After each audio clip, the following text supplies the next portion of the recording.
ഓം നമ ശിവായ. ഓം നമ ശിവായ. ഓം നമ ശിവായ.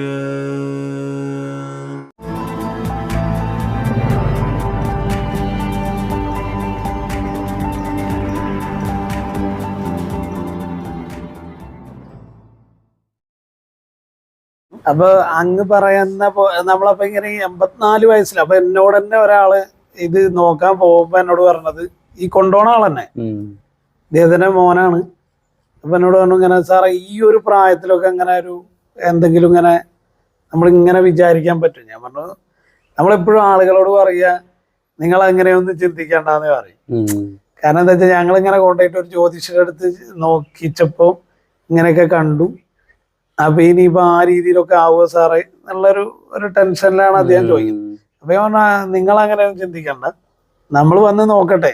ഏതായാലും അദ്ദേഹത്തിന്റെ പരിഹാരങ്ങൾ അദ്ദേഹം ചെയ്യട്ടെ. അദ്ദേഹം നിർദ്ദേശിച്ച പരിഹാരങ്ങൾ നിങ്ങൾ ചെയ്യും. അതൊക്കെ കഴിഞ്ഞ് നമ്മൾ ഇതെന്തൊക്കെയാണ് ലക്ഷണം നോക്കട്ടെ പറഞ്ഞപ്പോ അങ്ങനെ അവിടെ ചെല്ലുമ്പോഴാണ് അദ്ദേഹം ഇങ്ങനെ കുറച്ച് നോര ഇങ്ങനെ ഫേനോദ്ഗമ എന്നൊക്കെ ആയുർവേദത്തിൽ പറയണ ഒരു സംഭവം.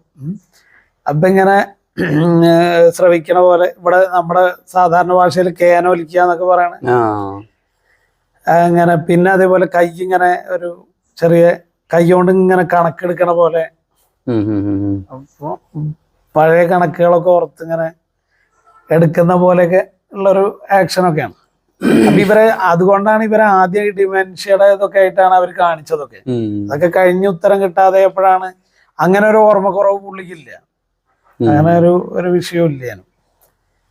അപ്പൊ ഇത് വെച്ച് അപ്പൊ അതാ ഞാൻ പറഞ്ഞു, ഞാൻ ആ ഒരു സംഗതിക്കാണ് നമ്മൾ ചികിത്സിച്ചത്. ഇപ്പൊ സാറ് എന്താണ് ഇങ്ങനെ വലിയ കുഴപ്പമൊന്നും ഇല്ലാതെ സാറിന് ഇപ്പൊ ഒരു 89 വയസ്സായി ഇരിക്കുന്നുണ്ട്. പിന്നെ ശാരീരികമായിട്ടുള്ള സാധാരണ ആൾക്കാർക്കുള്ള അസ്വസ്ഥതകളൊക്കെ ഉണ്ട്. പക്ഷെ എങ്കിലും ആ കുടുംബം ഇന്ന് നമ്മളോട് വളരെ എന്താ പറയാ, ഇപ്പൊ സത്യം പറഞ്ഞ ഒരു എണ്ണയും ഒരു ഗുളികയും മാത്രമേ നമ്മുടേതായിട്ട് കൊടുക്കാറുള്ളൂ. പക്ഷെ അവര് വളരെ സമാധാനത്തിലാണ്. പിന്നെ അതേപോലെ ഇപ്പൊ ഞാനീ പറഞ്ഞ പോലെ ഒരു എന്താ പറയാ, ഇപ്പൊ നിങ്ങൾ കേട്ടിട്ടുണ്ടാവും, വളരെ ചെറിയ കുട്ടി മുതിർന്ന ആളുടെ രീതിയിൽ സംസാരിക്കാതൊക്കെ കേട്ടിട്ടുണ്ടാവും. അങ്ങനെയുള്ള ഒരു ഇതില് നമ്മളെ എന്താണ് നമ്മളത് അവര് പോയ വഴികളൊക്കെ കഴിഞ്ഞ് നമ്മളടുത്ത് വന്നപ്പോഴേക്കും ഈ കുട്ടി ഇങ്ങനെ കുറച്ച് ശാന്തപ്രകൃതമൊക്കെ ആയിട്ട്, അതാണ് പറഞ്ഞത്, നമ്മുടെ അടുത്ത് എത്തുമ്പോഴേക്കും ഏകദേശം ഇങ്ങനത്തെ പരിഹാര കർമ്മങ്ങളൊക്കെ കഴിഞ്ഞായിട്ടായിരിക്കുമല്ലോ എത്തുക. പക്ഷെ എങ്കിലും ഈ കുട്ടിക്ക് പിന്നെ നമ്മുടെ അടുത്ത് വരുമ്പോ ഉണ്ടായിരുന്ന എന്താ വെച്ചാൽ, ഒരു കൈ വേദന തുടങ്ങുക, അല്ലെങ്കിൽ വലത്തെ കൈ മാറുമ്പോ ഇടത്തെ കൈ വേദന തുടങ്ങുക, ഈ 2 കൈ മാറുമ്പോ ഈ കാല് വേദന തുടങ്ങുക, പിന്നെ ഈ കാല് അങ്ങനെ ഒരു ലക്ഷണമായിട്ടൊരു കുട്ടി. അപ്പൊ ഈ കുട്ടിക്ക് ശരിക്കും പഠനം മുന്നോട്ട് കൊണ്ടുപോകാൻ പറ്റുന്നില്ല എന്നുള്ളതൊക്കെയാണ് അവരുടെ മാതാപിതാക്കളെ അലട്ടിക്കൊണ്ടിരുന്നിരുന്ന വിഷയങ്ങൾ. അപ്പൊ ഞാനെന്ത് പറഞ്ഞാൽ, അവരുടെ ആദ്യത്തെ കാര്യങ്ങളൊക്കെ കഴിഞ്ഞിട്ട് അവരെത്തിയോണ്ടായിരിക്കാം അതിന്റെ പ്രാരംഭ ലക്ഷണമായി ഉണ്ടായിരുന്ന കാര്യങ്ങൾ ഈ അച്ഛനും അമ്മയും എന്നോട് പറഞ്ഞു. പിന്നെ ഞാൻ പറഞ്ഞില്ല, ഇതിലൊക്കെ തുറന്ന് സംസാരിക്കുന്ന ആളുകളായിരിക്കണം. രഹസ്യം സൂക്ഷിക്കുന്ന ആളുകളുടെ കയ്യിൽ നിന്ന് നമുക്കൊന്നും കിട്ടില്ല. ഞാൻ നേരത്തെ പറഞ്ഞു, ഇങ്ങനെ ഒരു ടീം അവര് വരാനും കൂടി റെഡിയല്ല. അവര് വരാതെ അവർക്ക് കുട്ടിയെ ചികിത്സിക്കുവാണോ, അങ്ങനെ അത് നടക്കില്ല. നേരെ മറിച്ച് ഈ അച്ഛനും അമ്മയും എന്താ വെച്ചാൽ കൃത്യമായിട്ട് അതിന്റെ കാര്യങ്ങൾ പറഞ്ഞു.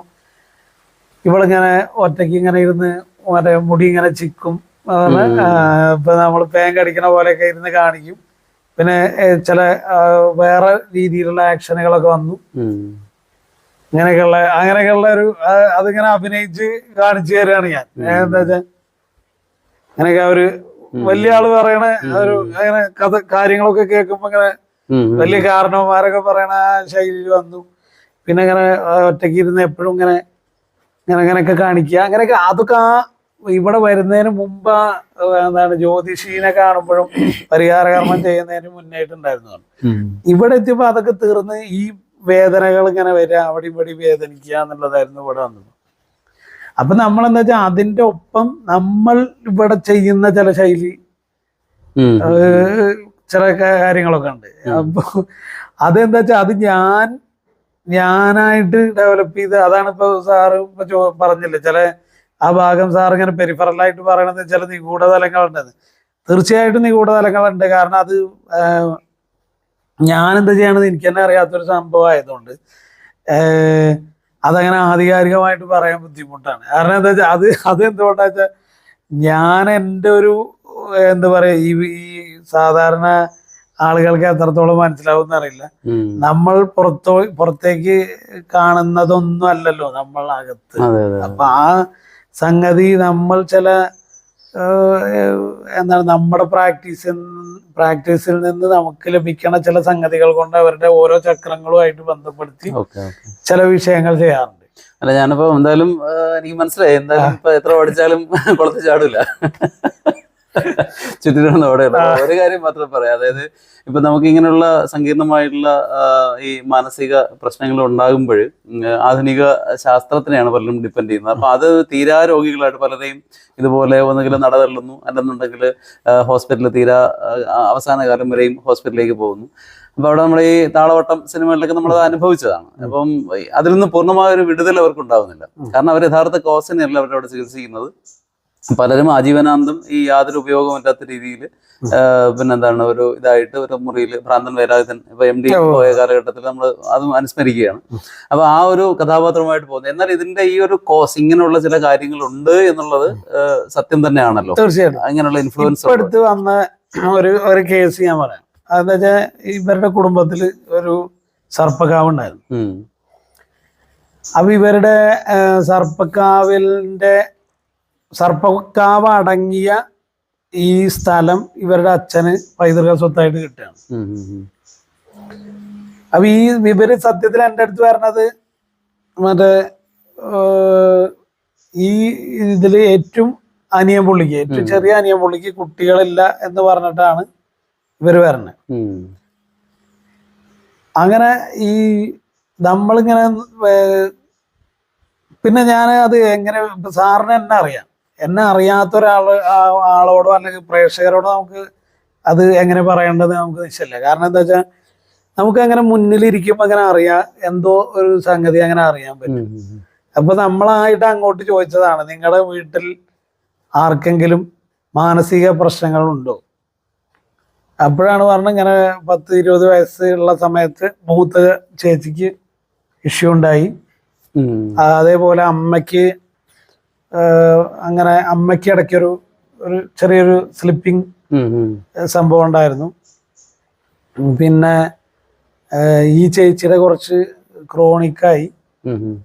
അങ്ങനെ അവര് ഹോസ്റ്റലിൽ നിന്നൊക്കെ കൂട്ടിയിട്ട് വരേണ്ടി വന്നു. പിന്നീട് ട്രീറ്റ് ചെയ്തു. അതൊക്കെ ഇപ്പൊ ഈ മോഡേൺ സംഗതിയൊക്കെ ചെയ്തു. അപ്പൊ ഞാൻ ചോദിച്ചു, നിങ്ങളുടെ ഈ പ്രശ്നം നിങ്ങളുടെ ചേട്ടൻ പുള്ളിക്ക് ഉണ്ടോ ചോദിച്ചു. അപ്പൊ പറഞ്ഞു ചേട്ടൻ പുള്ളിക്ക് ആദ്യത്തെ കുട്ടി ഉണ്ടായി എന്ന് പറഞ്ഞു. അപ്പോഴാണ് നമ്മൾ ചോദിക്കണേ, ഈ രണ്ടാമത്തെ കുട്ടി ഉണ്ടാവുണ്ടോ ചോദിച്ചു. അപ്പൊ ചേട്ടൻ്റെ അതെങ്ങനെ ഗർഭിണിയാവുക, അലസി പോവുക, അങ്ങനെയൊക്കെയാണ്, അബോർഷനായിട്ട് പോവാണ്. അപ്പൊ ഒരു കൃത്യസമയം വരുമ്പോ മിസ്കാരേജ് അല്ലെങ്കിൽ അബോർഷൻ സംഭവിക്കുന്നു എന്നുള്ളതിനെ പറ്റിയിട്ട് നമ്മൾ അയാളോട് ചോദിക്കുകയാണ്. ഇത് നമുക്ക് അയാൾ പറയാതെ നമ്മൾ ചോദിക്കുകയാണ്. ഇയാൾക്ക് ഭയങ്കര അത്ഭുതമാണ്, അങ്ങനെ ഉണ്ടായി സാർ എന്നാണ്. അപ്പൊ ഞാൻ പറഞ്ഞു, ഇങ്ങനെ നിങ്ങളുടെ ഈ സ്ഥലം പതിച്ചു കിട്ടിയതിന് ശേഷമാണോ ഈ ചേട്ടന്റെ ഈ പ്രശ്നം തുടങ്ങിയത്? അപ്പൊ അതേന്ന് പറഞ്ഞു. അപ്പൊ അങ്ങനെ ഇവര് ഈ കുടി വെച്ച ഈ ഏരിയ ഒക്കെ അടച്ചുറപ്പാക്കിയിട്ടുണ്ടോ എന്നുള്ളത് നമ്മുടെ ക്വസ്റ്റ്യൻ വന്നു.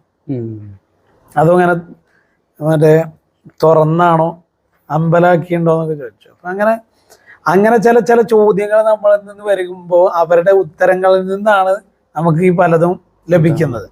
അങ്ങനെ അത് കണക്ട് ചെയ്തുകൊണ്ടാണ് അതിനുള്ള ഒരു ഉത്തരമായിട്ടാണ് നമ്മൾ ഈ ചികിത്സ ചെയ്യണം. അപ്പൊ ഞാൻ പറഞ്ഞു, അതൊക്കെ ശരിയായിട്ട് വരികയാണെങ്കിൽ നമ്മൾ ബാക്കി ചികിത്സകൾ ചെയ്യാം.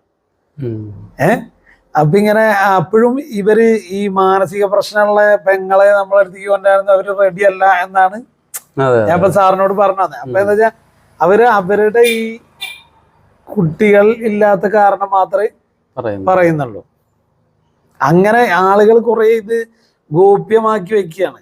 അപ്പൊ ഗോപ്യമാക്കി വെക്കും തോറും എന്താ വെച്ചാൽ ഇതിൽ കൂടുതൽ ഇതാരും അറിയാതിരിക്കാൻ ഏറ്റവും നല്ലത് എന്താണ്, ഇപ്പൊ സാറ് പറഞ്ഞ ഈ വൈദ്യശാസ്ത്രത്തിന്റെ മരുന്നുകൾ കഴിച്ചാൽ പിന്നെ എന്താ ചെയ്യാൻ, ഇങ്ങനെ ഉറക്കം തൂങ്ങി വീട്ടിലിരുന്നു ഒരു കാരണം എന്താ വെച്ചാ നമുക്ക് എന്താ വെച്ചാൽ ഒന്നുകിൽ ഇവരെ തളർത്തിയിടണം, അല്ലേ?